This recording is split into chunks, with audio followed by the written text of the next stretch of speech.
আসসালামু আলাইকুম। আজকে আমি তৈরি করে দেখাবো প্যানকেক।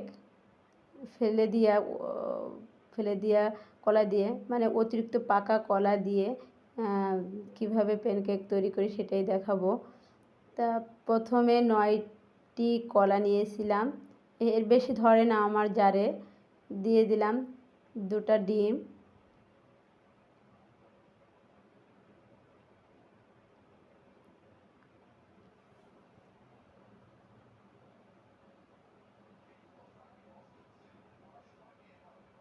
এখন দেব ময়দা,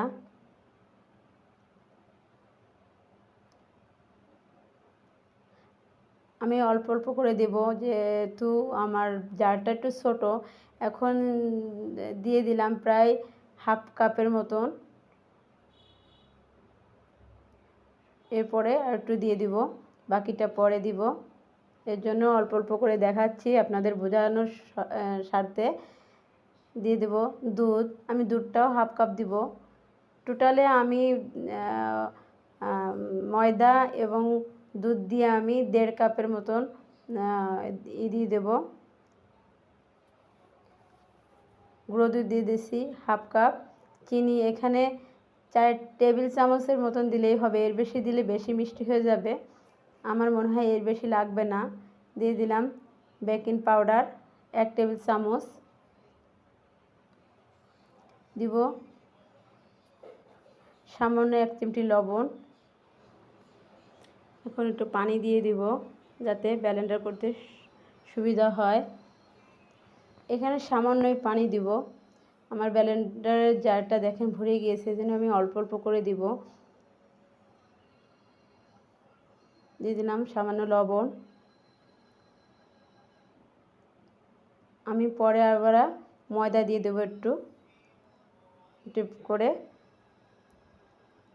দেখেন করে নিয়ে আসছি।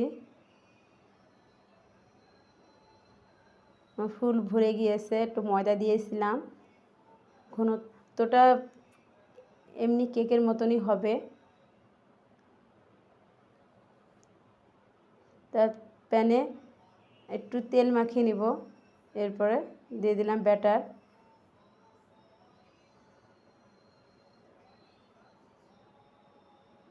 এখন ঢেকে দিব।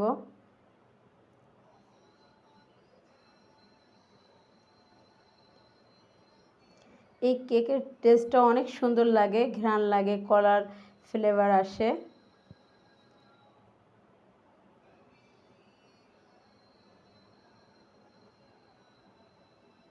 আমি ঘরে থাকা উপকরণ দিয়েই তৈরি করেছি।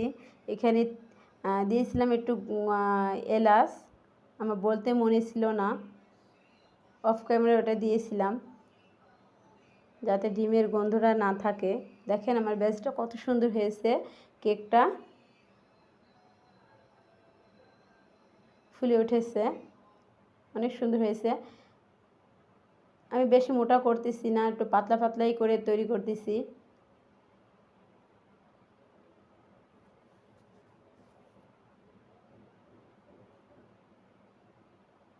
আবার একটু তেল দিয়ে দেব।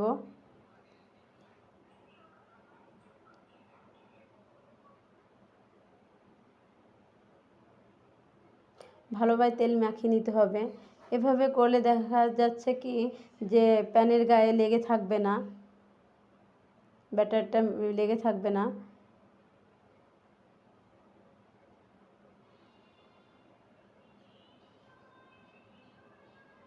আপনারা আর একটু দিবেন, ঘন করবেন হালকা, যেহেতু আমার ইটা আর ধরি নাই জারে, ব্লেন্ডারের জারে, এই কারণে আমি আর একটু ময়দা দিতে পারিনি।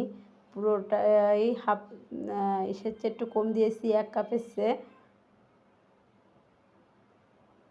আপনারা ফুল 1 কাপই দিয়ে দিবেন আর হাফ কাপ দুধ দিবেন, দেখবেন তাহলে ব্যাটারটা অনেক সুন্দর হবে।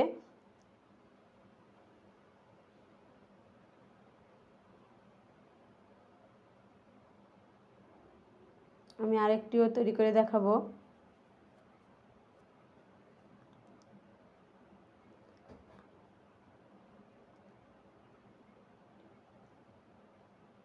এখানে কারণ প্রত্যেকটা কেকই অনেক সুন্দর হচ্ছিল, ফুলতেছিল।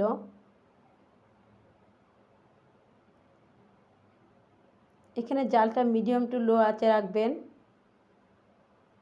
কেকের ইটটো দেখা যাচ্ছে হাইটে দিলে আপনার তলায় পুড়ে যাবে, উপর আবার ভিতরটা থেকে যাবে, কাঁচা থেকে যাবে। এই জন্য মিডিয়াম টু লো আছে কেকটা ভেজে নেবেন। দেখেন কত সুন্দর কালার হয়েছে, প্রত্যেকটা কেকই অনেক সুন্দর হয়েছে, সফট হয়েছে।